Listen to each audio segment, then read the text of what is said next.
I've got my part chucked up here that I'm going to be turning down the threads to go into the plate. Our plate thickness is 806 thousandths. So I've zeroed it on the side and set it to the on my DRO. The X is the cross slide and the Y is the carriage. So I've got the cross slide set at the dimension here, and I'm going to touch off on the face. Adjust this here a little bit. I'm going to touch off on the face, and then I'm going to cut back to the thickness of the plate, and I'm going to turn that section down there. Put a line here. I'm going to turn this section down to 3/4 of an inch to thread it, so that this is going to screw into the plate. And what I'm going to do is thread that section, and then I'll probably turn this around and turn this section down so that it'll fit into the chuck on the indexing head. So we'll get going here. Shouldn't take too long. Start out with a 10 thousandths feed rate, spin about 500 RPM, and see how that goes.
Should be good. Oh.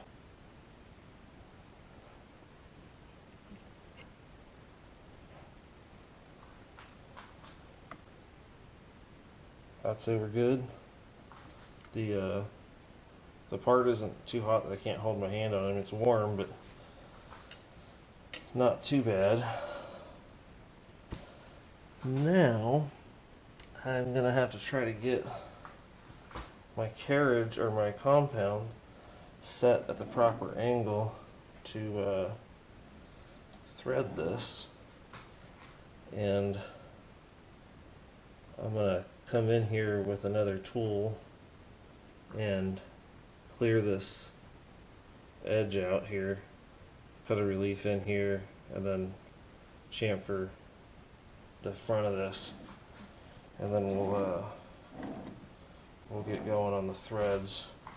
So I'm gonna have to figure out, because I can't mount the compound back up the way it's supposed to be, because the broken section is right at the threading setting. So I think I'll be able to get it close enough, and then I'll square off the threading tool and we'll get going. I figured I'd show you guys how I'm doing this. So I remembered that I have some of these Bar Z squares from Stan, and this one is a 30-degree square. So what I'm doing is I'm looking down the side of the compound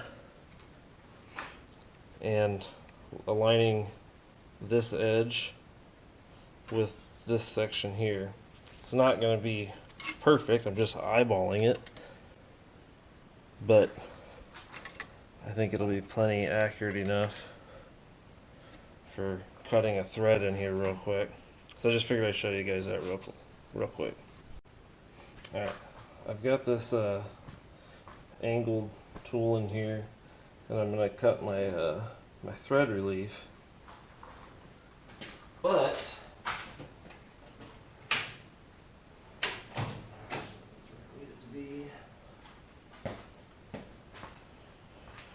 what I want to check is my depth of cut. I'm going to be doing a 10 thread per inch. So my double depth of cut is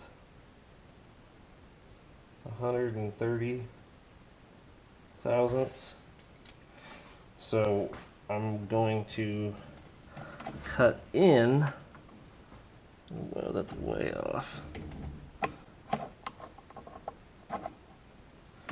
I'm going to come in here and line my tool back up on center. It apparently got moved quite a bit.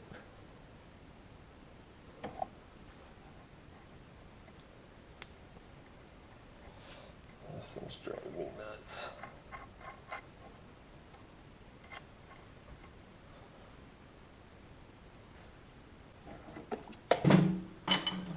Almost poked my eye out with a stupid stick in my drill chuck.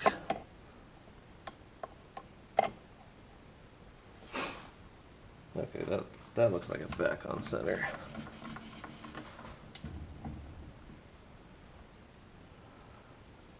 So I'm just going to, I touch the tool and then I back it off to where I want to go in at. And I'm going to go in and feed it towards the face. So I've got it angled just slightly off so that I'm not cutting into the face with the front edge.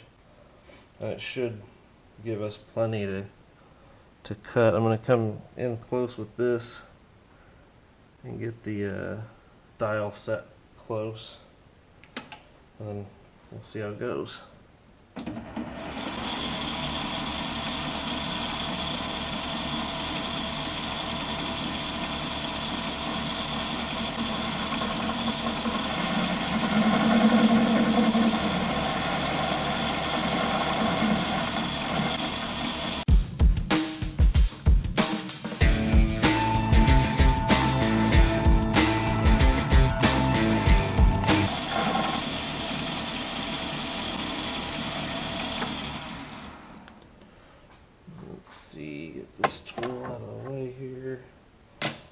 get the threading tool in here and see if that's going to be enough or not. Yeah, it'll be close, but I'm going to be going really slow on this thread, so that'll be fine. Get that out of the way here.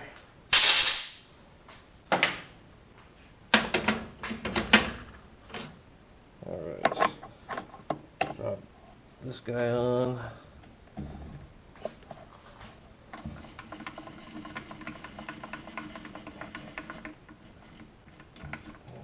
don't have enough room to go in like I wanted to.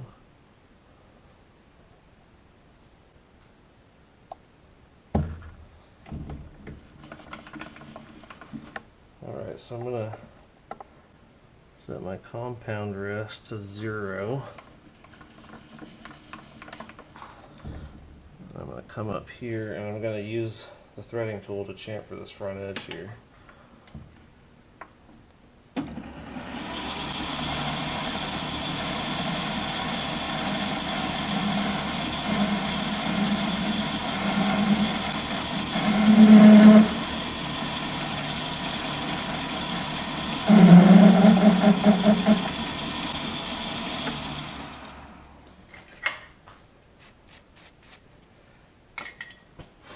Alright, get my 0 set here.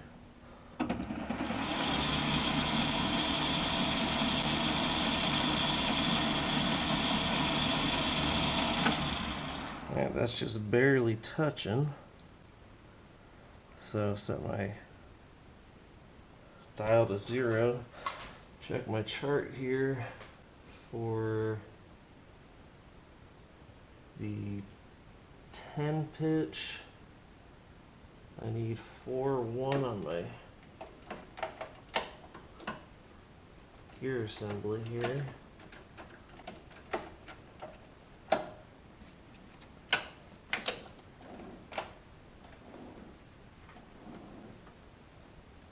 Drop my RPMs way down.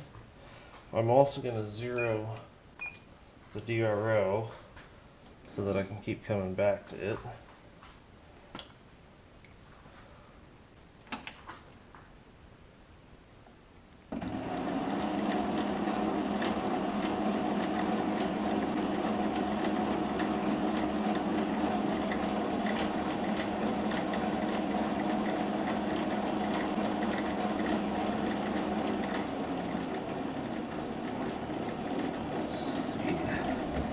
See how fast she goes. Doesn't seem too bad.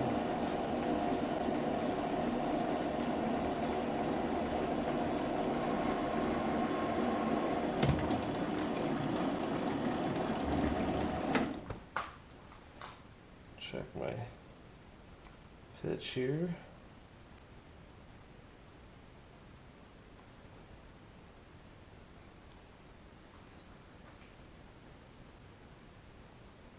Looks like we're right dead on. I think I'm going to slow it down just a little bit more though for making heavier cuts.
There's like no wiggle room at all there.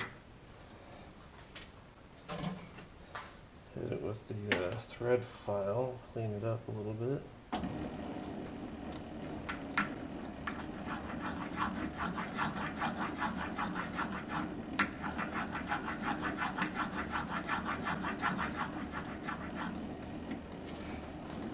I like hitting it with the thread file because it gives you, it basically takes off any burrs that are on the actual threads. Now we'll see if the actual part here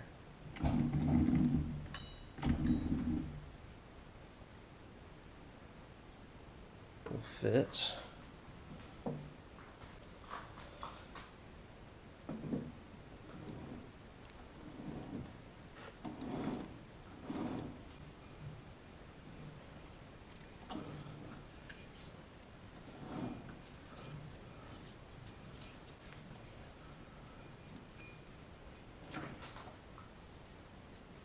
Look at that.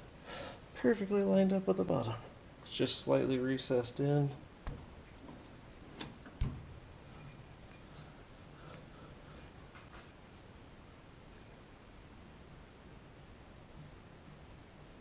You can hear it, but you can't really feel it.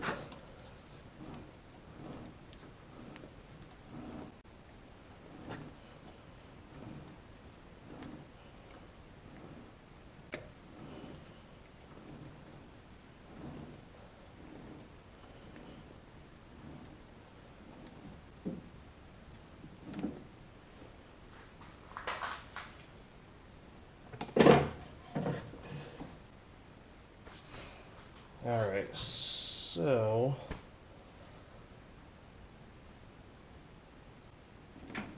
the next operation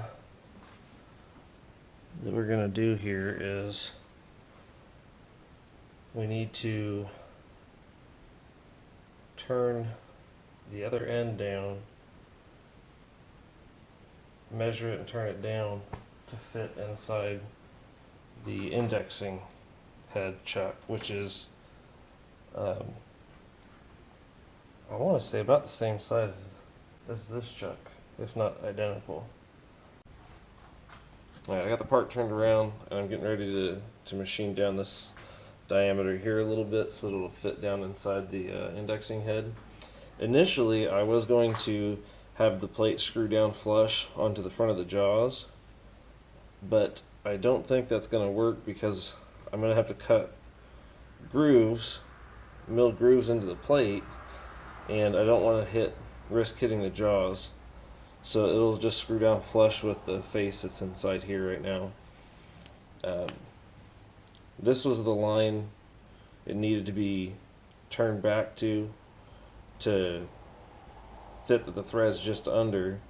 So I'm just going to mark about a ½ an inch here just to get the this piece or this section here to fit inside the bore of the chuck on the indexing head there.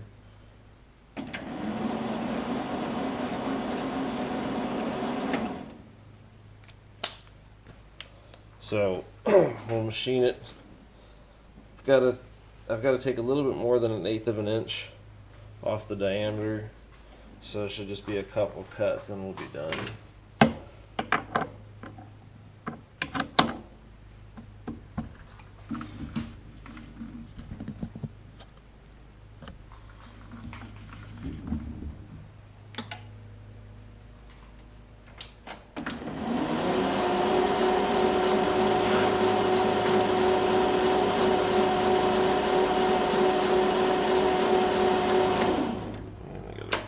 My feeds here.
that should be plenty. I'll go check the fit up and we'll go from there.